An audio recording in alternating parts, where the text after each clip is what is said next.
Hey there gamers, Merry Christmas to you all and welcome to the first video of the year and to the last video of the year. As you may have noticed, I was busy. Trying to finish school, deciding to delay finishing school, getting a job that pays actual money, getting a shiny new laptop, and then working some more. And I hope I don't sound too dramatic, but at least one of those feels life-changing. This is the first time in my life when I have a pretty good gaming machine, and let me tell you, playing all of the games I actually want to play, getting to enjoy them in their highest possible visual quality without compromises, and not having to deal with literal headaches after playing on and below 30 FPS, it's really nice. The jump from 1650 to 4070 feels incredible, and I can't wait for all the juicy AAA games from the last few years I can finally play now. But this is not the main topic of today's video. Even though I didn't manage to make any games I played this year so far episodes, or any videos at all, I decided I should at least make the end of the year summary video, a ranking of every game I played this year. I think it's important to look back, to remember, appreciate and cherish the experiences the last 365 days brought. So please join me in this Spunky's Ranking Extravaganza 2024 edition. I will talk about every game I finished or at least played enough to be considered for this list. I didn't use any objective metrics or a complicated scoring system. Same as last year, this list is 100% vibe based. I will cover some games very concisely and briefly, while some will get their own micro reviews. I played a lot of games this year and I don't want this video to be too long. And my personal interest and how much I actually have to say about individual titles also obviously play a huge role. So if it feels like the first, parentheses worst entries on this list feel too short, that's why. I mainly just want to get to the games I actually like this year as quickly as possible. And as you probably already noticed, this is part 1, covering entries 68 to 11. I will have more to say about the games in the top 10, and I want to highlight it by giving them their own video. It will be released very shortly after this one. So now, get comfy, grab some Christmas sweets, and without further ado. The prestigious title of the worst game I played in the year 2024 goes to...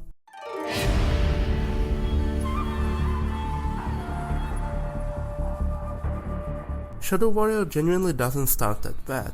It has an interesting melee/magic system and a scoring mechanic encouraging experimentation.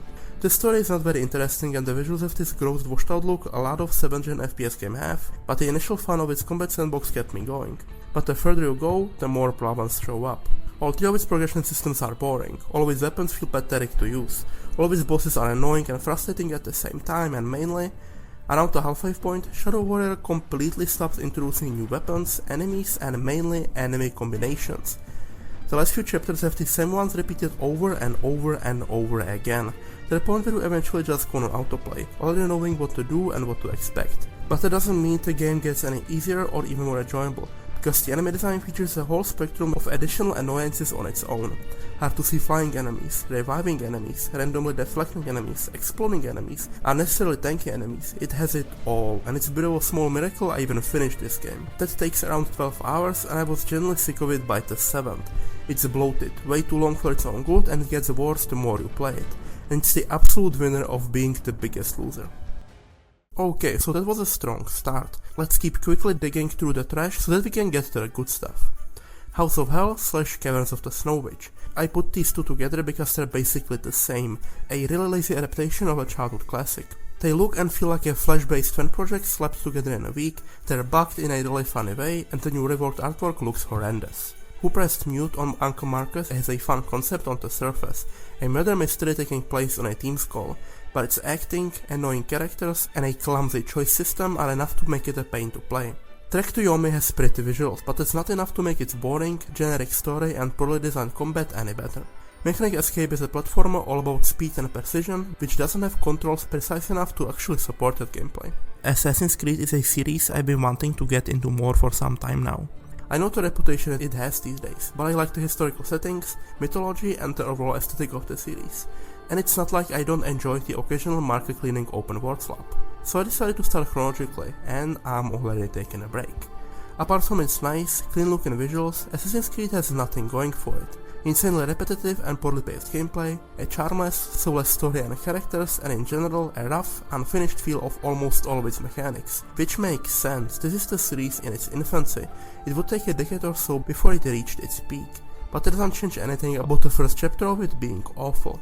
The Dark Pictures anthology, Man of Medan, is the first game in the long line of movie-like, choice adventure, whatever the hell you call this type of game I finished this year, and it's easily the worst of them.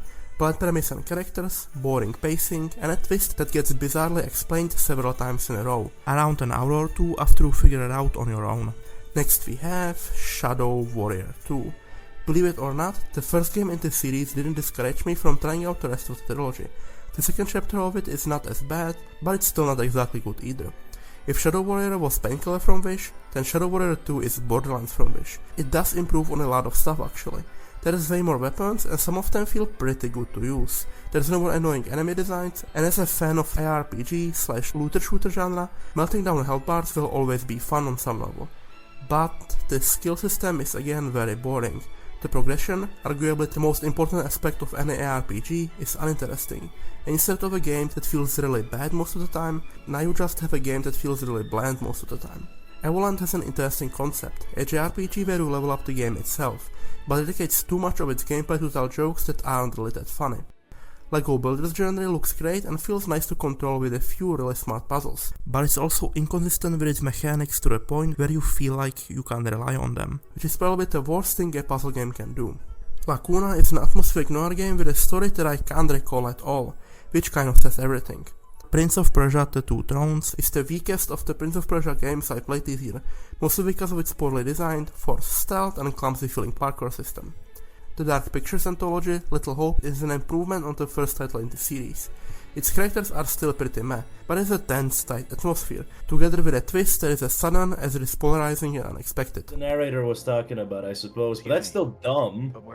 Flatout 2 is one of my childhood games I finally decided to finish, and I guess I've been spoiled by the racing games I played since. The racetracks are varied and have a lot of detail, and the game pulls off a dirty, derby aesthetic really well, from the menus to the designs of its fictional cars to the banger soundtrack. But its main campaign is very repetitive and boring, and its progression is pretty much non-existent. All of its cars have the feel and handling of a stack of paper, which just really doesn't do it for me anymore. And Need for Speed Heat is another racing game that really disappointed me this year. I heard a lot of praise about it and was excited to finally try it, but you can already see where it placed in the ranking. Obnoxious Stone. That's somewhere between a really bad clone of Forza and Fast and Furious. One of the worst story modes of all time. A horrendous soundtrack and, ironically, a busted heat system. Which means the only game in this series that did it right is still the one that introduced it, Need for Speed Rivals. Prince of Persia: Warrior Within is one of those games I just kinda don't have that much to say about. It improves on the first game of the series, but not enough. It still feels too clumsy in its combat and parkour to be truly great, and it also has a super wannabe edgy tone in a really non-charming way. And I'm following up with another big disappointment, Deathloop. It has a cool premise, one of a clever time loop immersive sim with a gorgeous aesthetic and a super tight combat and movement, but almost always design decisions go against that core premise. You start with an immersive sim and end up with an okay stealth action game. Its enemies are too dumb, its powers are too unbalanced, it emphasizes direct combat too much, and mainly, it handles to the point where the time loop mechanic barely has a chance to shine, as you spend most of the game just following quest markers with no need for input and creativity. And we're finally getting to the games that don't make me miserable, and later Alligator is the perfect title to start this section off. It's a charming, funny collection of mini-games, with the emphasis on the mini. Frostpunk is a decent building strategy game with a tense atmosphere and an interesting, Snowpiercer-like setting, but it sometimes feels a bit too restrictive for me. I'm aware that's the point, but I prefer a bit more freedom in my building games. Grid is an enjoyable racing game with a cool vibe, solid driving physics and a variety of events, but it also has really ugly, washed out visuals, underused potential of the team management aspect and the annoying Codemaster's method of balancing endgame difficulty, just making the races longer. The Henry Stickmin collection is a series of simple flash games about making choices and finding the right ones. The premise might seem too shallow to place so relatively high, but its comedy, nostalgic 2000s vibe and the satisfaction of clearing out the different timelines and possibilities are fully deserving of it. Full Throttle is a fun, point-and-click adventure with great humor and characters. Similar to other LucasArts games I already played, it's also kind of unplayable without a guide and it has a weird ending, but it's just kind of expected really. Oli Oli World is a smooth, arcade skateboarding game with loads of content, but the levels and mechanics of the first game felt tighter, and I also preferred its cleaner aesthetic. Totally Accurate Battle Simulator is more of a sandbox playset and a GPU benchmark program than an actual game, but its campaign mode provides few fun scenarios and its physics-driven battles are just fun to watch. It is a bit too simplistic to be taken seriously as a strategy game, but I had more fun with it than I expected. Midnight Fight Express is another of those really neat action games, and at first it seemed like this might be a new king of the genre for me. It merges melee and range combat seamlessly, it emphasizes using the environment as much as possible, and it regularly introduces new mechanics and enemies. And it's fun, but it also overstays its welcome, with eventually repetitive levels and an underwhelming story. But the feel and the initial fun of its combat is strong enough to place it so high, and if you end up enjoying it, there are a lot of things to do after finishing the main story.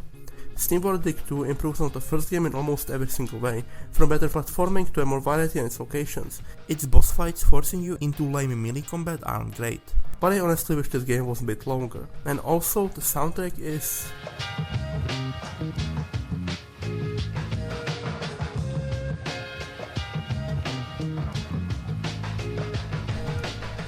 unexpectedly great. That's Gambit Afterlife is a hidden gem Metroidvania. It doesn't feel super good to play, its progression is lackluster and its visuals are a bit mixed, but its overall combat design, tons of interesting bosses, beautiful soundtrack and a touching story make up for it. Prince of Persia: The Forgotten Sands is finally a game from the series I genuinely enjoyed. It has smooth combat, parkour and fun mechanics that make both of these aspects even better. And I would love to place it higher if it wasn't for a game-breaking, hard-locking, unfixable glitch Ubisoft didn't manage to patch since the release, which was out 12 years ago. Mafia 3 is probably the biggest pleasant surprise on this entire list, because I didn't completely despise it as I expected to. It's not amazing, but I liked a lot about it. Its stealth and combat feel tight and responsive, it has great characters and cutscenes, it has a great vibe in its menus and soundtrack, and it also has some really good mission design, with the emphasis on some. By far the biggest problem of Mafia 3 is its absolutely atrocious pacing. It also looks kind of ugly and it has a really weak opening, but its pacing and overall structure are what drag down this game the most. To progress, you need to destroy criminal rackets to lure out their bosses. The specifics are slightly different every time, but the core is always the same. Find the district and get busy killing, destroying, saving and disrupting. And honestly, it's kind of like running around the map and doing side activities in Far Cry. It's a simple, satisfying fun. And it's fun in Mafia 3, for the first 2, maybe 3 times. Then it gets kind of repetitive, then boring. And to finish Mafia 3, you need to go through this gameplay loop around 20 times. That is insane, and this is the main content. Side content isn't any better, as a lot of it feels just like recycled missions. As I said before, the actual main story missions where you take out the head bosses are genuinely amazing, and I like the mechanic of dividing districts between your sub-bosses. But the main missions are too far between and the district management ends up being a bit shallow and far too easy to, well, manage.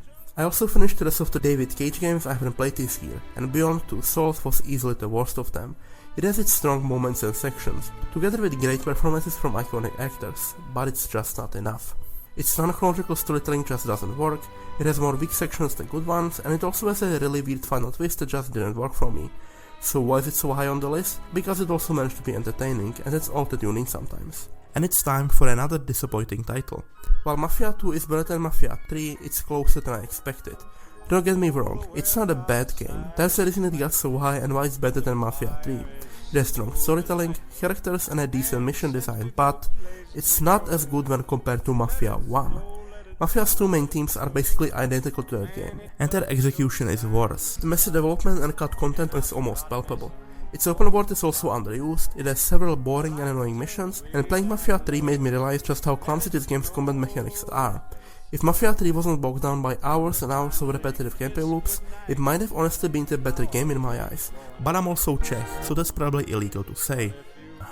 Sifu has a super tight combat system together with great visuals, but it also frustrates with its difficulty, even if intentionally. I understand that you're meant to fail over and over and over again until you reach heaven through pain, but after my roguelike binges, I'm just kinda over that, but its main strengths also made it completely worth it. Need for Speed Hot Pursuit is a bit dry as far as its style goes, with a boring aesthetic, a very mech soundtrack, and a complete lack of story, but it balances it out with an intense, super fun arcade gameplay that's occasionally surprisingly strategic.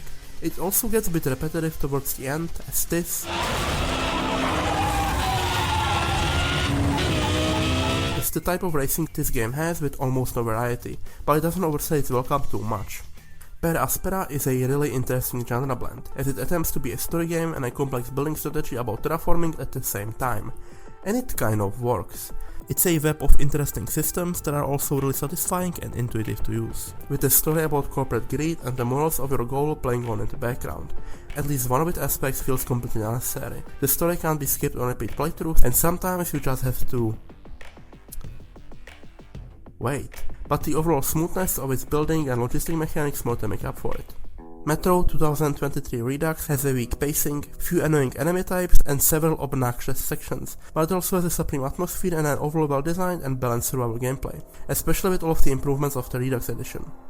Last Epoch is an RPG with great visuals, combat feel, and an in-depth, unique skill system, but it messed up two very important things an RPG or a live service game needs to do if they want my attention beyond the first playthrough. Its universe and lore just aren't very interesting.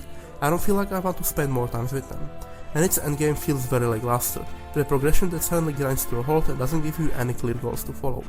Heavy Rain is a way better game than Beyond Two Souls. It has an excellent premise, it uses multiple perspectives really well, it has a super tight, dense atmosphere of a psychological thriller movie, and its pacing genuinely manages to pull you in. And those are the reasons why it places so high, because its final plot twist is complete garbage and it almost managed to completely ruin the experience for me. It also has weak character writing, an awful if optional romance, and a bunch of really weird unnecessary moments, but I kind of praise for that. Far Cry 5 is a bit of a guilty pleasure. When I said I enjoyed the occasional marker cleaning on per word slap, this is exactly what I meant. A variety of fun activities set in gorgeous locations, smooth, super responsive gunplay and stealth, and a premise of slowly taken apart and oppressive regime. I also personally enjoyed its system of unlocking the main missions purely by clearing the side content, even though I heard it was a common complaint. The main reason why I'm not placing it any higher is the story. It feels grim and dark in a way I really wouldn't expect from Ubisoft. It's surprisingly mature at places. It is a solid premise, great characters, and great moments with those characters. And it doesn't stick the landing. Its final level is very anticlimactic and the endings themselves just feel kind of wannabe shocking. It's similar to the feeling I got from the conclusion of Far Cry 4, but even worse. Motherfucker. No More Heroes is the last disappointing title of this list and overall the biggest one of the year. This was supposed to be a top 15, maybe a top 10 game for me. Killer 7 is my second favorite game of 2023 and Killer is Dead is one of my favorite guilty pleasure games. So I was looking forward to playing what's deemed as Suda51's masterpiece. And listen, there's a reason why it's still pretty high on the list. It has a great punk vibe, its combat is a bit simplistic but satisfying, and it has a lot of tough but super fun and mechanically interesting bosses. So what's the problem? The pacing. You spend most of the gameplay doing annoying side jobs to unlock the main missions. And even in those, you have to go through endless hallways of generic enemies that don't evolve or change throughout the playthrough in any way whatsoever. Maybe most people are fine with being bored for a bit and just focus on the unique vibe, but that's not enough for me. As you probably already noticed, I went on a bit of an unintentional Prince of Persia binge this year. While I didn't care for the older titles that much, and one of the newer ones fucked me over, I also discovered a gem, the 2009 reboot. It has a weak ending and its combat is flashy but ultimately kinda restrictive, but apart from that, it has the best pacing, gameplay, structure and progression of the entire series. Its acrobatics feel smooth, responsive and cinematic. It still looks beautiful thanks to its stylized visuals, and it has an open world that you can explore in any order you like, as it dynamically adds challenges and obstacles to parts of it you haven't explored yet as you progress through the story. I kind of understand why Ubisoft returned to a more traditional take, but I would love to see another experiment like this for sure, and according to the latest part of the series, they just might be open to that. Or not.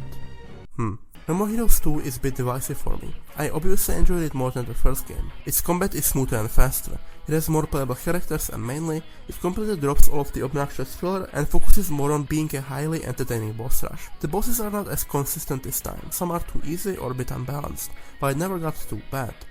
The main issue is that some of the punk spirit of the original seems to be kind of gone. It feels less unique, the vibes are off in layman's terms. What will make this game truly great is instead of removing all of the filler, the focus should have been on improving it.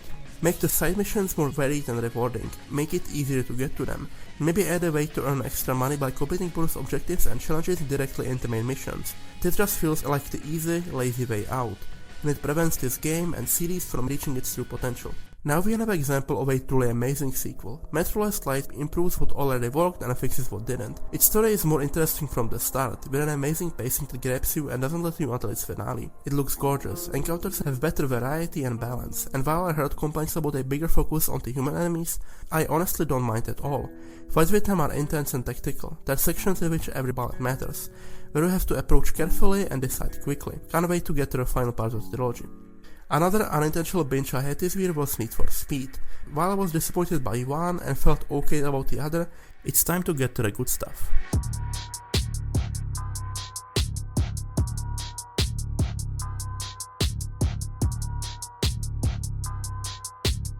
Probably the biggest strength of Need for Speed Unbound is its calendar structure, in which you need to improve your cars to a certain level in time for the qualifier races. This means that every race, placement, side activity and upgrade matter. You need to plan and strategize ahead. It has smooth handling physics that feel like the perfect middle point between the arcadey approach of Hot Pursuit and the more grounded handling of the last few titles.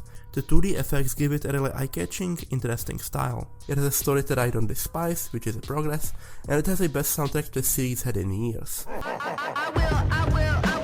I will dismember any MC dissing me. My girl keep kissing me while I be making history. Made a lot of hits to be here, but they still dissing me. Devil parked right outside where he lived. He don't want his ride outside his crib, cause they might roll by, recognize it, and then come inside at night ready to fire with.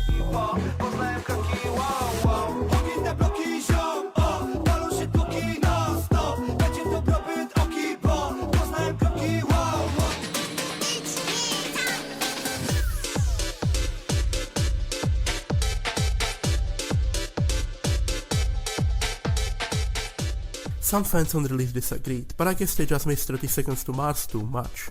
Or dubstep remixes of Linkin Park songs. Good stuff. Anyway, this game is also not perfect. The cop system is kind of rough. There are too many of them on the map and the chases aren't rewarding, meaning they often feel like an obnoxious progression blocker instead of a dynamic, fun challenge. This might sound kind of weird, but I think the traffic is designed to be more of an obstacle somehow.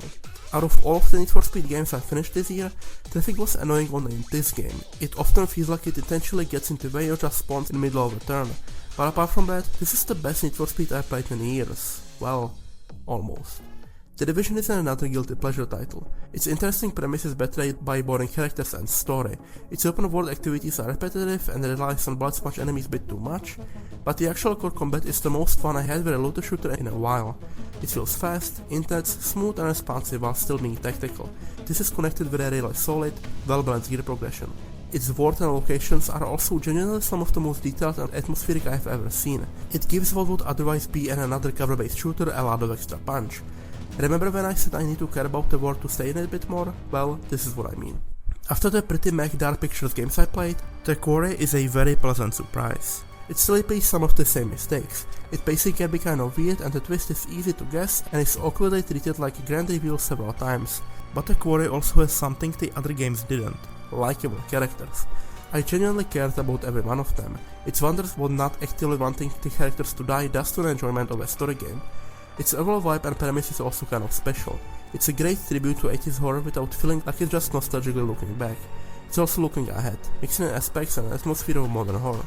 I still haven't played some games from Supermassive, but now I'm certainly much more interested in them, because The Quarry confirms they can put out quality titles. Citizen Sleeper is one of the most unique games I played this year. It combines aspects of a visual novel and a time management game, making you live on a space station as you interact with its characters and try to find a way out. It really feels more like an interactive book than a game at times, but satisfying gameplay, sharp writing and cool aesthetic make Citizen Sleeper worth playing. Coffee Talk Episode 2, Hibiscus and Butterfly, is a game I honestly don't have that much to say about. It's a very chill, cozy visual novel where you talk to interesting characters and listen to lo-fi hip-hop while making coffee for them. It won't change your life, it doesn't push any genre boundaries, but it's also one of the few games this year that made me genuinely calm and relaxed, and that's never a bad thing. And now for the by far biggest surprise of the year.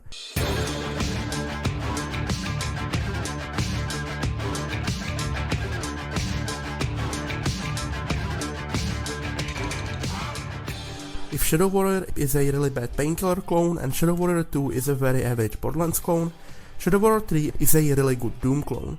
It kind of has everything the previous games don't. Super responsive controls and satisfying gameplay, a surprisingly interesting story, great enemy designs, a super tight pacing that doesn't waste a second of your time, amazing looking levels, and mainly, it pulls off that super intense resource management gameplay loop where you have to be aware of everything that's happening at all times and know how to deal with it. And it even has certain aspects I think it did better than Doom, like a focus on environmental kills and more rewarding, varied glory kills. This is how you improve a series. Having 4 different drift event types doesn't really count as variety. The cops are pathetic, it's sometimes really cringy, and its garage limit can be a bit annoying. But do you know what Need for Speed does better than any of the other series entries on this list? Atmosphere and structure. The first point gets brought up relatively often, and yes, the reboot of Need for Speed, almost a 10-year-old game, Jesus Christ, is still one of the most graphically gorgeous, photorealistic games of all time. The reflections of the wet roads, the detail of its car models, the moody street lighting and the clean HUD, it all creates one of the strongest, most immersive vibes of any racing game, if not game overall. Even if the gameplay wasn't very fun, I would probably still enjoy it because of that vibe, but it is fun. Need for Speed has a free-flowing structure of several storylines, each one focusing on different aspects of car culture or a race type. You can follow this at any pace and order you want, and it creates a campaign in which you have always something to do, something to work forward to. There are even additional challenges and even a well-executed endgame mode, in case you want more. And look, this game has more problems that prevent it from being incredible, like its inconsistent handling or the repetitive final stretch of events. But in my eyes, this is a modern Need for Speed doing what the series is best known for, a high-quality racing game that isn't trying to be Burnout, Fast and Furious or Forza. It's confident in its vision, aesthetic and gameplay style, more so than any other series entries I covered today. Unbound might be another stage in this self-confidence, but I still think the reboot does it even better. As I talked about before, my brand new machine opened up a lot of new opportunities for me, a lot of games from the last few years I need to catch up to, especially in the AAA category. And one of the first was God of War, and let's just say I really hope that the rumored remaster collection comes to Steam as well. God of War looks beautiful. It is a tight, responsive, tactical combat system and a story only a very few series manage to tell. Tale of a character growth based on an already existing version of that character, giving it much more impact. And while I personally never played the previous entries, I imagine seeing a character you know as being consumed by rage, grief and thirst for revenge, coming to terms with all of that must be very powerful. This game has problems. Its open world and side quests aren't the best, it has a weird pacing and a weak second half, and overall this feels like it's built as a prologue for a much bigger story, and I'm planning to see if it's worth it. Control is an example of how far you can go with a strong, beautiful aesthetic and an amazing game feel. Don't get me wrong, it also has a tense, exceptionally well told story and its combat isn't bad. It just never evolves or changes. Tactics that work in the first hour of the gameplay work in the finale, so it's good those tactics involve satisfying gameplay and one of the most fun physics systems like ever. I love Remedy, I love the heart and care they put into their stories, characters and worlds, and Control feels like the ultimate version of that. A game where their talents meet with a setting that's technically limitless in its possibilities and mystique, from a deadly fridge to an endless maze to Alan Wake. If they manage to take the combat from really good to amazing in the sequel, it might just become my new favorite game from them. Immortals Phoenix Rising is yet another amazing surprise this year, and that's for 2 reasons. It sadly flew under the radar on the release, and this is the best open world Ubisoft made in years. This is not a market cleaning checklist simulator. This is a genuinely gorgeous, detailed world filled with well-designed puzzles, challenges and combat encounters. It's obviously taking a lot of inspiration from what came before, but it doesn't matter when the final result is this good. The combat is smooth, its progression is well designed and relies heavily on you just walking around and exploring, which is great. The puzzles have a lot of really fun mechanics and none of them feel too easy, too hard or confusing, and I say this as someone who doesn't like puzzle games that much. Possibly the only real complaint I have is that the writing is a bit too much on the 60 jokes per minute side of things, and that Ubisoft also continues its timely tradition of cancelling everything good they make. But you can just mute audio for the first, and I'm sadly used to the second at this point. I'm a bit shocked this next game got as high as it did, but it fully deserves it. Detroit Become Human is finally a legitimately good David Cage game. It doesn't have any painfully awkward romances, poorly written twists or unused potential. All 3 of its storylines feel well paced and filled with interesting characters and scenarios. It has a good puzzle design that goes beyond basic object finding and quick time events. It looks gorgeous and mainly, choices matter. You won't get different scene variants, slightly changed dialogue or epilogues. You'll get completely different sections based on your choices. Variants that branch out based on decisions that happened hours ago. Do you know how many possible endings this game has? 4 hours worth of them. This game is a realization of a vision. The first game from David Cage that kind of has something to say. So it's pretty sad it released right before the rest of its shaky reputation imploded. Mafia Definitive Edition is possibly the best remake I ever played. Actually, it is one for sure. Some of its modernized aspects feel a tiny bit off, but otherwise, this game does everything a good remake should do. It still has and improves what made the original good, and it fixed all of its main issues. All of the clumsy, annoying and dated mission design of the original is gone, replaced with more straightforward missions and objectives without feeling dumbed down. And while the combat isn't anything special, it's way better than the stiff mess in the original. It also cleans up the script, making important characters more relevant while improving the pacing. And mainly, the Hangout routine remained faithful. They could have made a Mafia 3.5, they could have filled this game with side objectives, collectibles and maybe few DLCs. But they didn't. They stuck to the structure and gameplay of the original as closely as possible. This game gave me hope in the Hangout routine as a studio, and now I'm really looking forward to the next project. So let's move on to the probably weirdest pick on this entire list. Yeah. Melvor Idol is a fully fledged single-player MMO, a game with dozens of interconnected systems and mechanics, a game where I still discover new things after almost 6 months of play. But as you can see, it's also a game about waiting. And waiting, and then waiting some more. So why it placed so high? Mainly because it managed to create an idle game that's just not about constant, cancerous growth and predatory monetization. Idle games are a bit of a guilty pleasure of mine, but I never found one I would like to play for a longer time. All of them are about growth and bigger numbers, but in most of them, that growth starts feeling meaningless. The difference between an impossible large number the human mind can't even comprehend and even larger impossible large number just doesn't feel that interesting. That's what sets Melvor apart. There's a goal, there's a finite list of things you can see and find, and the growth is not about the bigger numbers, at least not fully. It's about being able to see more of the game, to experiment and find what other options you have in its web of skills. I have almost 200 hours in this game, just barely reached its halfway point and I haven't even started most of its expansions yet. And I have a feeling this is not the last time I'm talking about this game. Since I just talked about a game with a unique, refreshing approach to progression, let's talk about another one. Nobody Saves the World is the most unique RPG I played this year, and as you have already seen, the competition is quite strong. The strongest point of this game is the class system. Each class is a different form your character can take, with different passive and active abilities. You unlock more forms by completing challenges, most of which focus on using and combining abilities, which means you will also effectively learn how to use each class. And eventually, you will also unlock the option to swap abilities, giving you a lot of possible builds and freedom for experimentation. This is combined with a well-designed open world and a fun story, and if you're looking for an RPG that goes beyond chasing higher numbers, Nobody Saves the World is perfect. Ghostwire Tokyo has one thing in common with Need for Speed, gets a lot of extra points because of its vibe and atmosphere. Don't get me wrong, the strong premise, tight combat, surreal set pieces and a lot of memorable side missions also don't hurt, but the fact that all of this takes place in a neon-lit streets of modern Tokyo makes it much better. It may fall into trappings of modern open world design a bit too much in certain areas, but it never feels disruptive enough to damage the experience in a meaningful way. Sadly, this is also probably the last time we will ever see this series, but I'm mainly glad Tango managed to hit it out of the park once again. 2024 is also the year I finally caught up with a certain avant-garde, obscure indie game. You might have heard of it.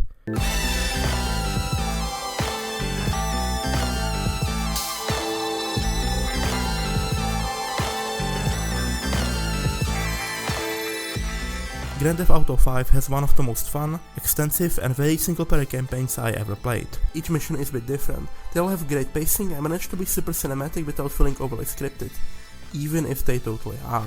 And that's honestly the main reason why this game is so high on the list. Its side missions and activities are decent, but have been spoiled by better offerings in other, often compared to games. Instead of short missions and generic sport minigames, races and collectibles just don't really excite after this. The story is also good, but a bit too juvenile and cynical for my taste at times, and the massive open world mainly served as a really beautiful background for the main missions for me, which ultimately proves that sometimes you just need one really strong aspect. And finally, we're entering the top 10 and reaching the ending of the first part. I hope you enjoyed the list so far, and as always, my name is Spunky. Take care, and I'll see you soon in part 2. And I brought me some corn for popping. The lights are turned way down low. Let it snow, let it snow. When we finally kiss goodnight, how I'll hate going out in the storm. But if you really